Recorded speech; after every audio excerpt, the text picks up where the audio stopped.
Talsupa Augurainē netālu no Kamparkalna vietā, kur vēl nesen šalkoja egļu mežs, pēc dažiem gadiem zaļos briežu mežs, kas vēstīs ne tikai par jaunas bioloģiskās daudzveidības sākumu, bet arī par tiem drosmīgajiem, kas pastāvējuši par savu zemi un tās brīvību. Лісники з перших днів війни воюють, захищають. Mežkopji kopš kara pirmajām dienām karo, aizsargā mūsu valsts robežas.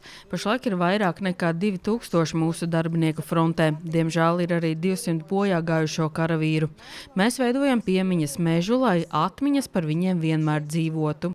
Загиблих воїнів-лісівників. Mēs redzam to sadarbojoties ar Ukraiņiem, cik viņiem ir ļoti svarīgi, ka kāds atbalsta to visu. Jo jūs ziniet, cilvēki nogurst. 5. kara gads, vēl visi ir noguruši, bet šobrīd ir tā, ka mums pašiem ir tā svarīgi, ka mēs atbalstam, jo mēs esam iestājamies par godīgumu, par elementāru godīgumu. Simboliski katram tiek iestādīti 10 kociņi, kā piemiņas vieta. Mēs jau kopā ikdienu domās esam ar viņiem. Svarīgākais jau pirmām kārtām ir morālais, jo tāpat kā mēs esam maza valsts, bet kā saka, maz cīnīts gāž lielu vezumu, jo nav jau svarīgi, cik tu esi spēcīgs fiziski, bet principā tā morālā noturība. Ukrainā šo tradīciju aizsāka jau pērn, un Latvija šobrīd ir pirmā Eiropas valsts, kas atsaukusies aicinājumam šāda veida mežu veidot arī ārpus Ukrainas. Ми знову ж таки дуже вдячні вам. Mēs atkal jau esam ļoti pateicīgi jums, un tāpēc tagad esam šeit un veidojam šo mežu, bet turpmāk ceram, ka piemiņas meži parādīsies arī citviet Eiropā, un to būs vairāk. Їх буде більше.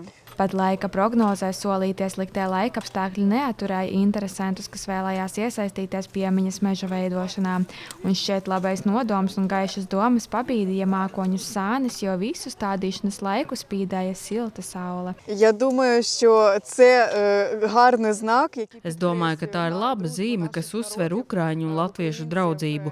Mums tas ir ļoti svarīgi. Mēs esam ļoti pateicīgi jūsu valstī. те, що зараз відбувається. Ми дуже вдячні вашій країні. Šāda veida mežus nedrīkstēs izmantot saimnieciskiem nolūkiem. Tā būs kā dzīva un augoša piemiņa karā kritušajiem, kas jāsargā un jākopj. Mums visiem jābūt modriem un jāpieskat, lai netiktu arī kaut kas varbūt postīts vai kaut kas, nu, teiksim, apzīmēts, izrauts vai bojāts vai kāds neizbrauc kaut kāds cauri ar kaut kādu traktoru pa vidu. Protams, to kontrolēs. Nu, cilvēki ejot garām vai braucot vai kā, viņi redzēs, kā tas un skatīsies, kā tas mežs aug. Viņš ir, nu, te ir tā saucamais mūžīgais mežs. Viņš būs kā piemiņa. Māris Liopa cer, ka šis mežs dzīvos vismaz 300 gadus, lai vēstījumu par stipru tautu, kas neļauj svešiniekiem iekarot savu zemi, nodotu no paudzes paudzē.